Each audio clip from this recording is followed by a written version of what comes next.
read that FT article. It's on the front page of last Saturday's Financial Times. So a few words from me about Fulham Football Club. I have spoken previously and publicly about the tentacles that Al-Fayed had over his various businesses, owned and controlled through him. One such business was Fulham Football Club. We heard, through the incredible bravery of one of our survivors, Ronnie Gibbons, how at 20 years old she was abused by Al-Fayed, having been trapped in a room above Harrods. And I'm going to just stress that, because I talk about tentacles, I talk about linkage. A football club, a major department store. Here, a 20-year-old woman's footballer is taken and trapped in a room in that very same department store. Ronnie was captain of Fulham Ladies. She was summoned to visit Al-Fayed and driven by club staff to Knightsbridge, where twice she was left alone with a 71-year-old man, Al-Fayed, falsely imprisoned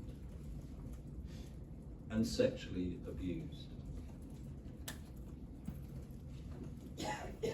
A sense of responsibility to her teammates and the Fulham Ladies Club as a whole placed her in an impossible position. There were magazine shoots in ball gowns and tight football shorts, which was seemingly obligatory. And Ronnie was told that at Al-Fayed's request, she was to wear her hair down.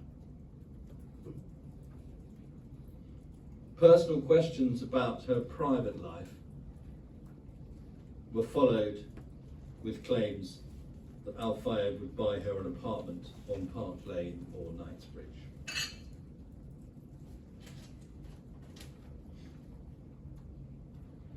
All of this flies in the face of the suggestion by the former women's team manager, Mr. Jimenez, that Fulham, and this is a really significant phrase, his phrase, Fulham protected their players.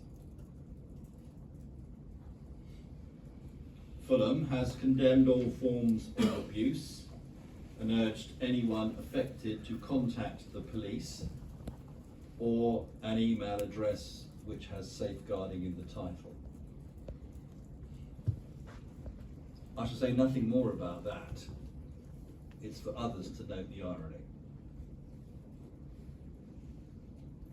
Ronnie did contact the police, as we know, unsuccessfully, as did so many of our survivors. Everything that I've just read out is shocking. Perhaps the most shocking feature of the lot is it is completely factual. Women's sport, which is so rightly celebrated in this country and across the world, needs, as a reference point, to look back upon these events. And we will, through our work, make sure that an apology is simply not enough.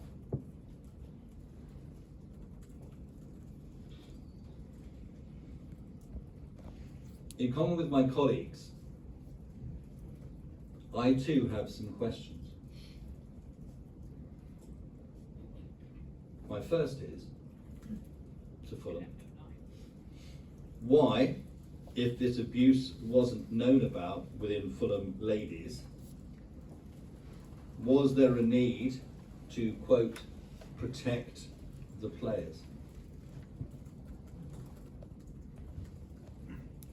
What practices or processes were in place to effect that protection, if that was what was seemingly needed?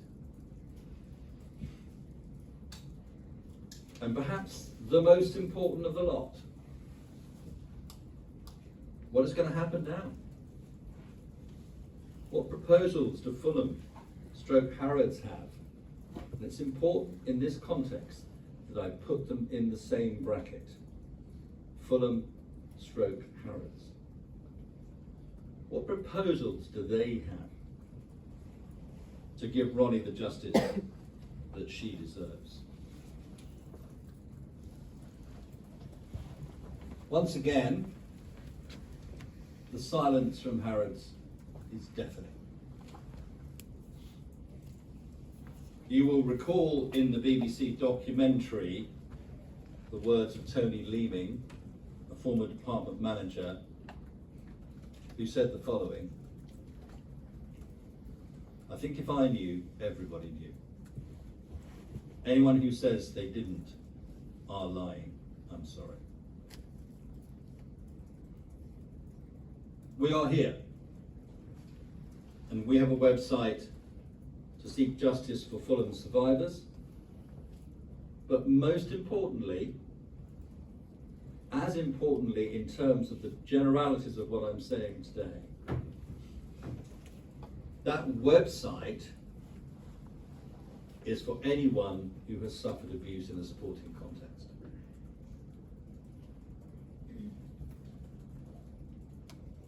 In our view, young women must be able to pursue their sporting dreams free from the threat of sexual assault and free from having to accept that sexualized behavior without concerns has to be tolerated in order not to hinder the development of sport. Ball gowns and tight football shorts must be surely a thing of the past.